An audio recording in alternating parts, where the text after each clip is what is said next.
Hello, नमस्कार दोस्तों। Welcome back to my channel. मैं हूँ उषा एंड मैं स्वागत करती हूँ आप सभी का मेरे इस यूट्यूब चैनल पे।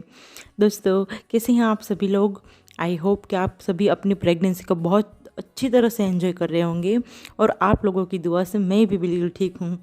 तो दोस्तों, आज के वीडियो में हम ऐसा कुछ बात करने वाले हैं कि अगर आपका बच्चा है वो गर्भ में पूरी तरह अगर सही चल रहा है, सही विकसित हो रहा है, तो उनकी हलचल है वो आपको कब महसूस होगी, है ना। अगर आपने लड़के को कंसीव किया है तो आपके गर्भ में वो कब आपको मूवमेंट सुनाई देगी लड़के की, और अगर लड़की कंसीव की है तो कब उनकी हलचल आपको समझ में आएगी।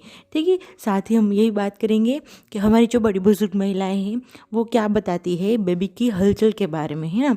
वो कैसे बता देती थी कि बेबी की मूवमेंट के ऊपर से कि गर्भवती महिला को क्या होगा, एक लड़का होगा कि एक लड़की होगी।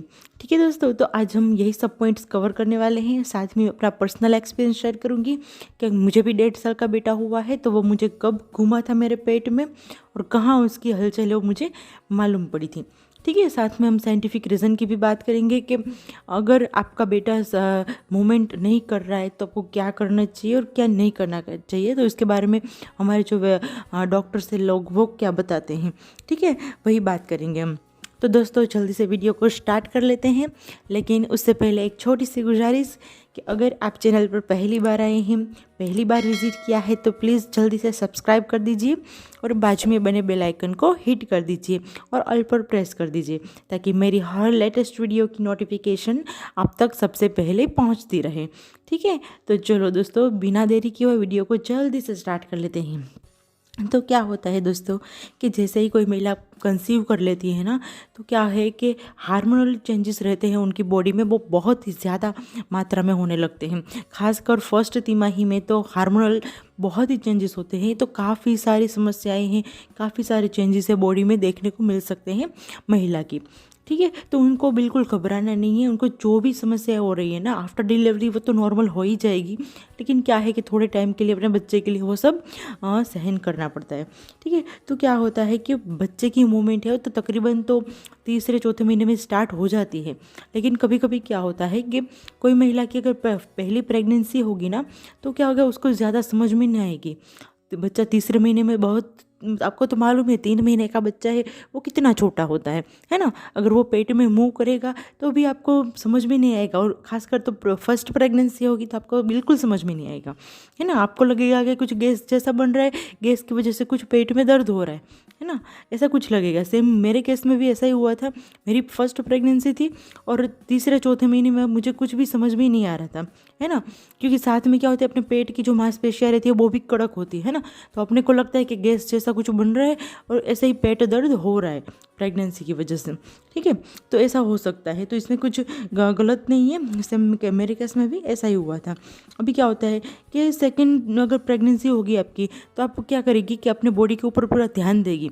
बच्चे की मूवमेंट को समझने के लिए आप अपना पूरा ध्यान केंद्रित करेगी अपनी बेबी के ऊपर, है ना। तो क्या होगा कि आपकी बॉडी वो संकेत आपको दिमाग में भेजेगी तो आपको समझ में आएगा। फर्स्ट प्रेगनेंसी में ऐसा नहीं होता है, आप दूसरे ख्यालों में खोई रहती है, तो इसलिए ये समझ में नहीं आता है आपको, है ना।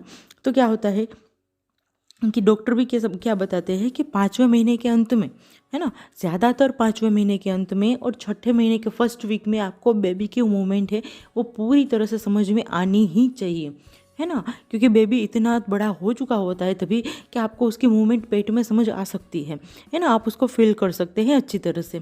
तो अगर आपको ऐसा लग रहा है कि 5वें महीने के अंत तक और छठे महीने स्टार्ट हो गया है आपका, फिर भी आपको मूवमेंट नहीं समझ में आ रही है बच्चे की, तो आपको फटाक से कोई भी बिना टाइम देखे हुए डॉक्टर से कंसर्न करना है ना, या पर फ़ोन पर या फिर विजिट करके। ठीक है, बिल्कुल ऐसा वेट नहीं करना है कि चलो देरी से होगी तो मुझे लड़का होगा, है ना। क्योंकि क्या है कि हमारे जो ओल्ड वाइज है ना, वो क्या बोलती हैं इन सिम्टम्स के बारे में या फिर ये पॉइंट के बारे में, तो वो ये बताती है अगर प्रेगनेंसी में आपको तीसरे महीने में अगर बच्चे की हलचल महसूस हो रही है ना, तो वो ऐसा मानती है कि आपको बेबी गर्ल होने वाली है। और वहाँ अगर आपको 5वें महीने में 5वें महीने में या फिर 6ठे महीने में बेबी की मूवमेंट है समझ में आ रही है ना, तो आपको बेबी बॉय होने वाला है। तो काफ़ी सारी महिलाएं क्या करती है, ये पॉइंट को दिमाग में रख कर है ना, उसको बेबी की मूवमेंट नहीं समझ में आ रही है तो डॉक्टर के पास नहीं जाती है ना, हाथ पर हाथ धरे बैठी रहती है क्योंकि उनको लग रहा है कि उसको लड़का होने वाला है। लेकिन ऐसी गलती नहीं करनी है दोस्तों, बिल्कुल नहीं करनी है। ये पॉइंट को साइड में छोड़कर, ये सब एंटरटेनमेंट के लिए होता है। आपको अपने बच्चे का पूरा ध्यान रखना है, और अगर मूवमेंट समझ में नहीं आ रही है मैंने जो बताया, वो आपको डॉक्टर्स को बताना है ज़रूरी, है ना। और अगर 5वें महीने के स्टार्टिंग में भी अगर आपको लग रहा है 5वें महीने के, वैसे तो 5वें महीने में भी समझ में आती ही है, लेकिन आपको वैसा नहीं हो रहा है ना, तब वो क्या करना है घर पर कि कुछ मीठा खा लेना है। मीठा खाने के बाद आपको लेफ्ट साइड करवट लेकर सो जाना है। तो क्या होगा कि मीठा खाने की क्रेविंग बच्चे को बहुत होती है ना, तो वो ज़रूर मुँह करेगा। अब थोड़ी देर लेटी रहेगी ना, तो वो ज़रूर मुँह करेगा। और ज़्यादातर आपको क्या करना है, सुबह के टाइम पर आपको देखना है। सुबह के टाइम पर बच्चे हैं वो बहुत ही एक्टिव रहते हैं, तो ज़्यादातर मूवमेंट उनकी सुबह में ही समझ में आ सकती है आपको, है ना। तो ये करना है आपको। और मैं अपने बेटे की बात करूँ ना, तो मुझे अपना बेटे की जो मूवमेंट थी ना दोस्तों, वो 5.5 महीने से स्टार्ट हुई थी, है ना। 5.5 महीने से मुझे अपना बच्चे की मूवमेंट है वो समझ में आ रही थी, क्योंकि मुझे भी बेटा हुआ है। तो अगर घुमा होगा उससे भी अगले टाइम में, अगले मंथ में, तो मेरे को समझ में नहीं आया था क्योंकि पहली प्रेगनेंसी थी, जैसे हमने आगे ही क्लियर कर दिया, ठीक है ना। तो ऐसा होता है। लेकिन दोस्तों क्या करना है कि बच्चों को है ना कभी कभी अपने पेट में घूमने के लिए स्पेस नहीं मिलती है, क्योंकि आप क्या करते हैं कि बार बार यूरिन जाने की समस्या से आप क्या करते हैं, पानी बहुत कम पीते हैं। बहुत कम पानी की पीने की वजह से क्या होता है कि आपकी पानी की थैली है उसमें पानी कम हो जाता है, कि बच्चा अच्छी तरह से घूम नहीं पाता है ना। तो ऐसी गलती नहीं करनी, आपको पूरा हाइड्रेट रखना है अपनी बॉडी को, है ना। तो अभी क्या करना है, दूसरी बात ये है कि आपको एक साथ पूरे खाना नहीं खा लेना है। अगर आपको भूख लगी है तो एक साथ पेट भर के खाना नहीं खाना है, थोड़े थोड़े टाइम में खाना खाना है ना। एक साथ खाना खा लेंगे तो क्या होगा कि बच्चे को पेट में घूमने के लिए जगह नहीं मिल पाएगी, है ना। वो अच्छी तरह से अपना कंफर्टेबल लेवल है वो लेके मूव नहीं कर पाएगा, है ना। तो ये गलती भी आपको नहीं करनी है दोस्तों। तो आई होप कि आपको वीडियो और पॉइंट मेरे जो भी बताए हैं वो अच्छी तरह से समझ में आए होंगे, थोड़ा सा भी आपका डाउट क्लियर होगा, है ना। तो प्लीज़ वीडियो को लाइक और शेयर कर दीजिएगा दोस्तों, और आपके फ्रेंड्स जो भी हैं, दोस्त हैं, उसके साथ शेयर कीजिएगा। तो आई होप कि आपको वीडियो जो भी अच्छा लगा है ना, तो एक कमेंट करके मुझे ज़रूर बताइए दोस्तों।